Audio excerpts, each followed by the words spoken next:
जय जगन्नाथ समस्त को नमस्कार। गोटे सुंदर कथा मोर गोटे छोट फास्ट फूड अच्छी आज सन्धार बसती गोटे कथा मत गोटे बहुत माने केमती लगिला जे कष्ट क्या कह जाए जानी कहीं अनुभव कर मोर प्रथम जो 8-9 जन कस्टमर आसिले एका बेले खाऊ था जड़े मौसा मौसी एपट सेपट होता खाइबापी मु भाविली मैंने कम कर खाइबे बोली मैंने खाईगले तांको पाखे एक्चुअली पैसा बहुत कम अच्छी किंतु खाइबार इच्छा अच्छी से मते पचारे बाबू 10 टंकार मते चाउमिन दियो मत केमती लगिला जेहेतु 3-4 फेरा से बुलू था लोक 5-7 जन अच्छा क्या खराब लगे काले 10 टकर मागिले तापर मत से कहले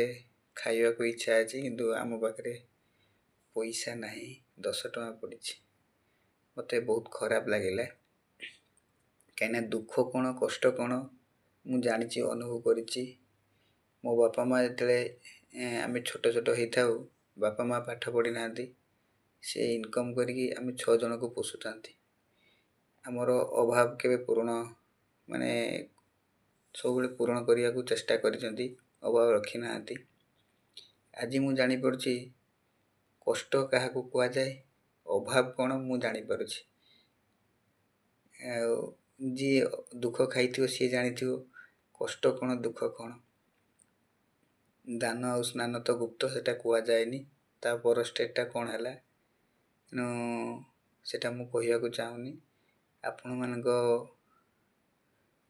जमती नजर जमती सेमती हुए मानविकतार परिचय देवे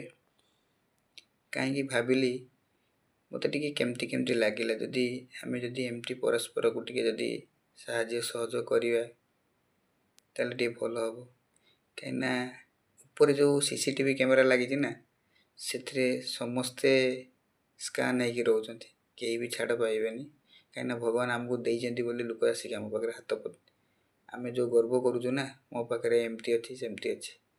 किसी आज्ञा नुह कि नहीं जीवेनि ये पड़ो सब कि नहीं जीवेनि गोटे जिनस नहीं जीवे आपंकर जो कर्मटा करेंगे जो भल कर्म करेंगे सेटा ही नहीं जीवे जदि कथाटी भल लगी था निहाती शेयर कमेंट करेंगे रोचे जय जगन्नाथ।